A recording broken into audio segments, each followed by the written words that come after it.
Hi friends, എന്തെല്ലാന്ന് വർത്താനം? സുഖമല്ലേ? അപ്പോൾ ഇന്നത്തെ നമ്മളെ വിഭവം എന്ന് വെച്ചാൽ നമ്മൾ ലേശം പാലെടുക്കുക. ഇത് ഏകദേശം 1 ലിറ്ററിൻ്റെ അടുത്ത് പാലുണ്ടേ. അതിലേക്കൊരു 5-8 സ്പൂണ് പഞ്ചസാര ഞാൻ ഇടുന്നുണ്ടേ. പാല് തിളപ്പിച്ച് തന്നെ വേണമെന്നില്ല. ഞാനിപ്പോൾ എൻ്റെ അടുത്തുള്ളത് തിളപ്പിച്ചതായതുകൊണ്ട് ഞാനതെടുത്തു. തിളപ്പിക്കാത്ത പാലായാലും എടുക്കാം.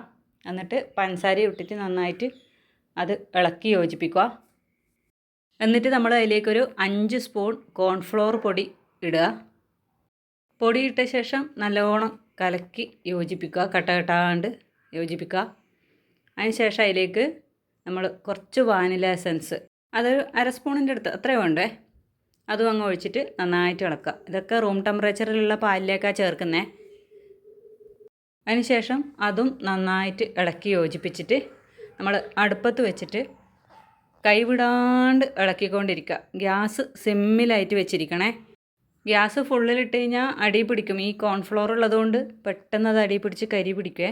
അതുകൊണ്ട് ഗ്യാസ് ഏറ്റവും സിമ്മിലിട്ടിട്ട് നമ്മൾ കൈവിടാണ്ട് ഇളക്കിക്കൊണ്ടേയിരിക്കുക.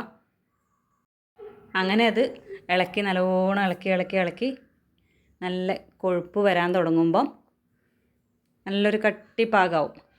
ആ ഒരു പാകത്തിൽ നമുക്കതൊരു പാത്രത്തിലേക്ക് മാറ്റാം. ഈ ഒരു പാകത്തിലാവുമ്പോൾ നമുക്കത് കുറച്ച് കുഴിയുള്ള ബൗളിലേക്കോ ഏതെല്ലാം നമുക്ക് ഇത് ഏതെല്ലാമാണോ ഒഴിച്ച് വെക്കാൻ സെറ്റ് ചെയ്യാൻ പറ്റിയത് ആ ഒരു പാത്രത്തിലേക്ക് നമുക്ക് മാറ്റാം. ഞാനിവിടെയത് 2 പാത്രത്തിലേക്ക് മാറ്റിയിട്ട് ഒന്ന് തണുക്കാൻ വെക്കുന്നുണ്ടേ. അതൊന്ന് തണുത്ത ശേഷം നമ്മളതൊരു ഫ്രീസറിൽ വെക്കണ്ട, ഫ്രിഡ്ജിൻ്റെ താഴത്തെ തട്ടിലവിടെ വെച്ചാൽ മതി.